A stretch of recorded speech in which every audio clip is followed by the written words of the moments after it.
เคยคิดกันไหมคะว่าโง่เฮงเนี่ยทำให้คุณสามารถมัดใจคู่คุณอยู่ค่ะ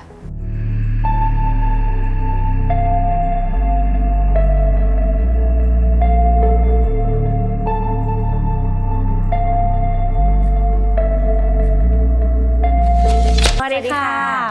ก็พบกันอีกครั้งนะคะกับรายการ Talk Sense by Or Diary นะคะก็ต้องบอกว่าวันนี้เป็นอะไรที่ไม่น่าในเมืองไทยมากว่าไม่น่ามีใครดูเรื่องนี้นะเพราะโดยปกติคนไทยชอบคิดว่าโง่เฮงอะคือแค่ที่หน้าแล้วก็แค่ทำให้รวยอย่างเดียวจริงๆแล้วอะโง่เฮงคือทั้งตัวยกตัวอย่างเช่นหน้าอกผู้หญิงหรือหน้าอกผู้ชายนะคะหน้าอกเนี่ยจริงๆอะถ้าผู้หญิงเราอะหน้าอกติดนมชิดพวกเนี้ยเงินเก็บเยอะแต่อีพวกที่นมห่างอะค่ะพวกเนี้ยเงินเก็บไม่ค่อยอยู่เวลาถอดออกแก้ผ้านะคะแล้วดูนมตัวเองถ้านมห่างอะค่ะคือเก็บเงินไม่อยู่นะคะยิ่งห่างมากก็คือยิ่งรั่วไหลมากแต่ถ้าเกิดว่าทำนมสมมติเราทำนมมามันมีความใหญ่ถ้านมเรามันห่างต่อให้ทำนมมาก็ไม่ติดยังไงก็ไม่ติดบอกเลยค่ะเพราะว่าฐานนมยังไงก็ห่างนะคะแล้วโดยปกติเขาก็จะดูหัวนมถ้าหัวนมเนี่ยอย่างผู้หญิงเนี่ยเราจะเห็นว่าเวลาเรามีหัวนมมันจะมีขอบสีน้ำตาลใช่ไหมแล้วก็ตัวหัวใช่ป่ะมันจะเป็นเหมือนกับเราจะเห็นเลยว่าผู้หญิงที่หัวนมใหญ่ๆหัวนมใหญ่ๆอ่ะปกติแล้วอ่ะเขาขอหัวนมปานกลางอันนั้นอ่ะเป็นแม่ที่เลี้ยงลูกแล้วดีแต่ถ้าแม่ที่หัวนมใหญ่ๆอ่ะโดยปกติอ่ะก็จะไม่ค่อยผูกพันกับลูกเท่าไหร่ทีนี้ก็ต้องดูว่าหัวนมมาชี้ห่างออกมาอย่างนี้หรือตรงแตวเนี่ยคือถ้าห่างอย่างเงี้ยเหมือนมาม้าอย่างเงี้ยก็คือจะเป็นคนที่มีแนวคิดกับลูกเนี่ยไม่เหมือนพ่อแม่คนอื่นไม่ใช่ตามที่สังคมบอกใช่แต่ถ้าเป็นอย่างเงี้ยที่ตั้งอย่างเงี้ยเขาก็จะเป็นประเภทสังคมเป็นยังไงเขาก็เป็นอย่างนั้นเขาก็จะเป็นอย่างนั้นแล้วอันนี้ผู้ชายได้ไหมคะผู้ชายก็ดูเหมือนกันไม่ใช่ออกกำลังกายแล้วขึ้นนะไม่ใช่นะต้องไปดูฐานนมว่ามันมีตั้งเต้าหรือเปล่าว่าฐานนมอ่ะมีใหญ่แค่ไหนมันจะบอกเลยว่าคนนี้ผู้ชายคนนี้รวยไม่รวยหาเงินเก่งไม่เก่งดูที่นมมีแฟนตอนมาร์ฟสาวๆอ่ะมัดจับมันใส่ชุดว่ายน้ำกันหมดสังเกตถึงขนาดว่ามันเอียงซ้ายหรือขวาเพราะว่าถ้าองคชาตของเขาอะเอียงแล้วลักษณะมันต้องบาลานซ์หัวกับตัวต้องบาลานซ์ถ้าได้อย่างนั้นอะรวยตูดเป็นผู้หญิงรวยดังนั้นมึงต้องใส่ชุดว่ายน้ำให้กูดูไม่งั้นกูจะไม่รู้ว่ามึงรวยหรือเปล่าไงก็ไม่รู้จะเอามาทำผัวทำไมแล้วก็ของผู้หญิงอะค่ะถ้าเป็นสมัยก่อนเนี้ยเวลาเขาจะรับผู้หญิงเข้าไปให้จักรพรรดินะหรือผู้หญิงต่างประเทศนางสนมตรงสามเหลี่ยมอะมันต้องมูลเป็นอูมอย่างเงี้ยถ้าผู้หญิงอูมแบบนี้เลยนะคนเนี้ยคือส่งเสริมผัวรวยคือเขาไปได้ผัวเป็นคนไหนคนนั้นรวยหมดก็เหมือนกับเขาเหมือนกับเป็นแม่พันธุ์ที่ดีในเมืองไทยอ่ะผู้หญิงที่มีไอ้นั่นดีที่สุดอ่ะจำหนังเรื่องสุริโยไทยได้ปะศรีสุดาจันทร์เป็นคนเดียวในประวัติศาสตร์ที่มีจิมมี่เป็นจิมมี่เปรสเซนเพราะอะไรว่าตั้งแต่เขาเกิดอ่ะเขาจะมีพึ่งมาตอมตรงนั้นที่ในประวัติศาสตร์ที่บอกว่าเขาจะหอมแล้วก็หวานมากทีนี้คนโบราณเนี่ยเขาก็จะหาผู้หญิงที่เป็นอย่างเงี้ยเพื่อที่จะส่งเสริมผัวแต่ว่าผู้หญิงที่มีสภาวะเนี้ยโดยปกติแล้วเขาจะไม่ชอบเพราะผัวรักผัวหลงบ้านเมืองล่มละได้เพราะผู้หญิงใช่มีเรื่องจริงแต่ผู้หญิงคนไหนที่มีจิมมี่แบบเนี้ยคือไม่มีวันเลยมึงจะมีผัวกี่คนผัวมึงต้องหลงมึงคนเดียวอ่ะก็เหมือนกับเป็นเสน่ห์มัดใจฟิตติ้งแล้วก็ต้องบอกว่าไปดูที่องคชาตนะถ้ามีไฝอยู่ตรงองคชาตนะคะหมายถึงตัวยาวๆนะถ้ามีอยู่ตรงนั้นน่ะแต่มันจะมองไม่เห็นนะถ้ามันไม่ใหญ่มันต้องแบบให้มันจะโดนหนังปิดถ้ามันมีตรงนั้นน่ะผู้ชายคนนี้ใช้ได้แต่ถ้าหัวเป็นหัวนะแล้วมีจุดอยู่ข้างบนน่ะผู้ชายคนนี้เห็นแก่ตัวแต่ของผู้หญิงเนี่ยถ้ามีอยู่ตรงบริเวณเนินสามเหลี่ยมแล้วนูนน่ะแล้วมีไฝอยู่ตรงนั้นน่ะผู้หญิงคนนี้ทำให้ผัวรวยเดี๋ยวเผลอๆทุกคนดูเสร็จแล้วต้องรีบไปเลยรีบแล้วก็ต้องไปแก้ผ้าดูแล้วก็ถ้ามีอย่างของกัดกับม้าจะให้เราสักตรงบริเวณนี้ใช่ไหมเนินอกนิดนึงเนินนิดเดียวนะอย่าลงไปเยอะถ้าไปเยอะเนี่ยแค่ตรงขอบนิดเดียวค่ะมันห่างกันแค่มิลเดียวกลายเป็นโสเภณีเลยอ่ะคือถ้าไม่ต้องลามไปถึงเนื้ออื่นถ้าผู้หญิงเอามามีไฝด้านขวาก็จะเป็นผู้หญิงที่แบบไม่มีเสน่ห์หน้าผัวเป็นแบบแต่ถ้าอยู่ทั้งซ้ายตำแหน่งเดียวกันน่ะก็จะเป็นเมียที่ น่ารักเซ็กซี่อะไรอย่างนี้ก็ไปหาดูว่ากูมีไหมไม่มีกูก็แต้มเอามาสักนานแล้วไงเนี่ยตรงนี้แค่ตรงนี้เองค่ะใช่ไม่ต้องเยอะไม่ต้องเยอะเอานี่เดียวมันก็เป็นเสน่ห์เซ็กซี่เบาๆอะไรอย่างเงี้ยกุบกิบแบบข้างนอกบ้างถ้าจะแต้มก็แต้มตรงนี้หนกแก้มผู้หญิงที่มีตรงเนี้ยคือมีเสน่ห์หนกแก้มมึงเหรอใช่แต่เป็นผู้หญิงอ่ะปกติมาสอนใช่ไหมผู้หญิงข้างซ้ายผู้หญิงข้างซ้ายผู้ชายข้างขวา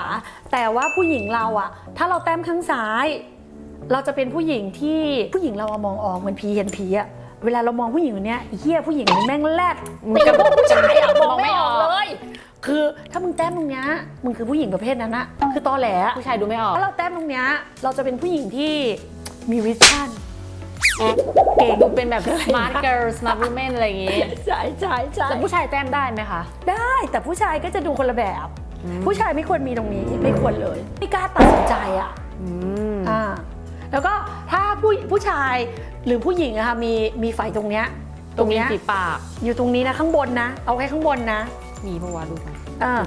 ถ้าเป็นผู้หญิงที่มีก็มีทางขวาปากหมาที่สุดคือเป็นคนพูดตรงมากเป็นไฝอยู่ตรงซ้ายอันนี้คือแบบตอแหลโคตรอ่ะหนูก็มีเกือบซ้ายนะอยู่ตรงกลางสรุปทั้งปากโนไม่ต้องอยู่ตรงนี้ดับประเภทกันไม่ตอแหลนะมึงอย่าไปฟังคำพูดมันหารร้อยอะอะไรเงี้ยไฟใหญ่ส่วนใหญ่ไม่ดีต้องเป็นไฟเล็กๆใช่ไฟดีที่สุดที่รักที่สุดห้ามเอาตัวออกคือไฟแดงแต่ต้องมีที่ฝ่ามือเท่านั้นคือถ้ามีไฟแดงที่ฝ่ามือคือมึงจะรวยปากกาแดงคืออยากมีแต่มันมีไม่ได้แต่ต้องบอกงี้ใครมีไฟดำที่มือคือไม่ดี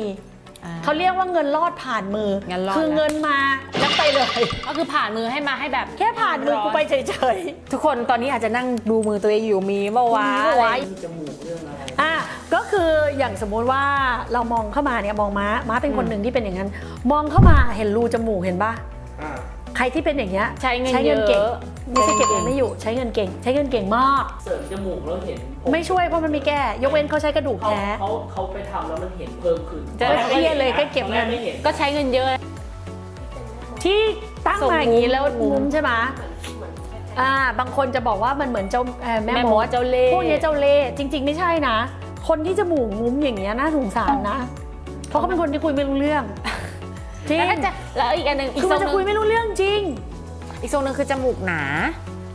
จมูกลูกชมพู่เดี๋ยวถ้าจมูกเป็นลูกชมพู่ใหญ่ๆแล้วตรงนี้เนื้อเยอะๆพวกนั้นรวยไตห่าเอามาเป็นผัวสบายต่อไปเวลาทุกคนดูเทปอิสระจะไปนั่งดูแฟนตัวเองจมูกมึงดีไหมว่ามีไฟอยากเติมเนื้ออะไรอย่างเงี้ยมึงไม่ต้องหล่อมากหรอกแล้วลบไฟขนก็เปลี่ยนเลยปะเปลี่ยนแต่ต้องลบไฟแบบโบราณนะอย่างสมัยก่อนมาม่ามีไฟอยู่ตรงนี้ตาก็เลยไปเอายาสมุนไพรจีนเนี่ยจี้แป๊บเดียวก็ออกใช่แต่ไม่ใช้เลเซอร์นะเพราะถ้าเลเซอร์ลบหายก็ได้แต่ว่ามันไม่ดีไงเลเซอร์มันก็จะมีรอยทิ้งรอยอีกอันนึงที่ให้ระวังคือตรงนี้นี่คนที่มีตรงเนี้ยม้ามีเห็นปะมีหนี้ก็เสือกมีก่อนอายุ40เป็นหนี้ทุกคนมีหนี้ตรงเนี้ยไอเนี้ย20ยังไม่มีค่ะแล้วก็อีกอันถุงใต้ตาเนี่ยถ้ามีก่อนอายุ20ก็คือชีวิตมีปัญหามีหนี้สินเป็นถุงอย่างเงี้ยเหรอที่เป็นถุงนั่นแหละถ้ามีก่อนอายุ35หรืออายุ40เงี้ยคือเป็นหนี้ถ้ามึงเป็นก่อนหน้านั้นน่ะแต่ถ้าเป็นหลัง40ไปแล้วถือว่าปกติปากก็ถ้าปากใหญ่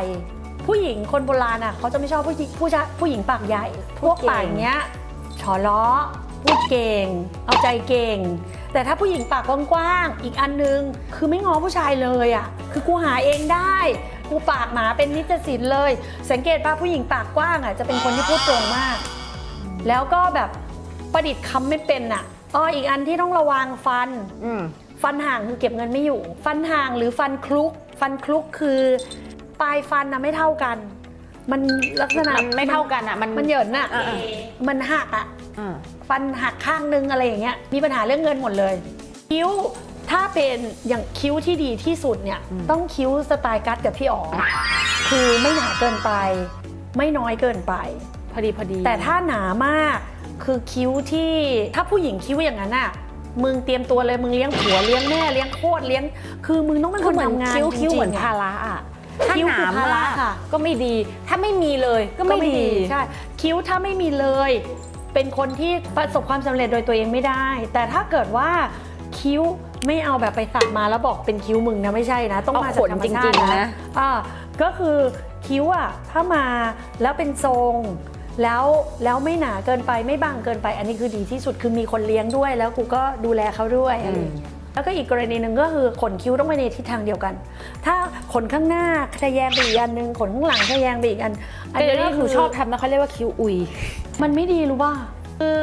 มันคือทำให้ตัวเองสับสนนะว่ากูต้องการอะไรกันแน่ จะเอาแล้วถ้าคิ้วแบบ เพราะว่าคิ้วเชื่อมอ่ะส่วนใหญ่มาไม่ชอบ เพราะพวกนั้นน่ะเป็นพวกประเภทคิดแล้วเขาคิดแบบมาต้องระวังตัวเวลาอยู่ด้วยพูดว่าเชื่อมเนี่ยคือมึงเห็นเป็นคิ้วอ่ะตรงนี้เลยตั้งแต่ตรงนี้เลย ค่ะก็ฟังกันไปเยอะแล้วนะหลังจากนี้นะคะ เราก็จะให้เวลาทุกคนนะคะไปสำรวจตัวเองนะคะ ที่เราพูดมาทั้งหมดว่ามีอะไร หรือเปล่าไปแก้ผ้าเลย ไปแก้ผ้าไปจัดการใครที่เป็นคู่สามีภรรยาอาจจะต้องช่วยกันเช็คนิดนึงอะไรอย่างนี้นะคะ แล้วเดี๋ยวเรากลับมาพบกันใหม่ EP หน้าค่ะใครมีคำถามอะไรหรือว่าถ้าชอบนะคะ ก็ฝากกดไลค์กดแชร์กด subscribe ให้เราด้วยนะคะ ใช่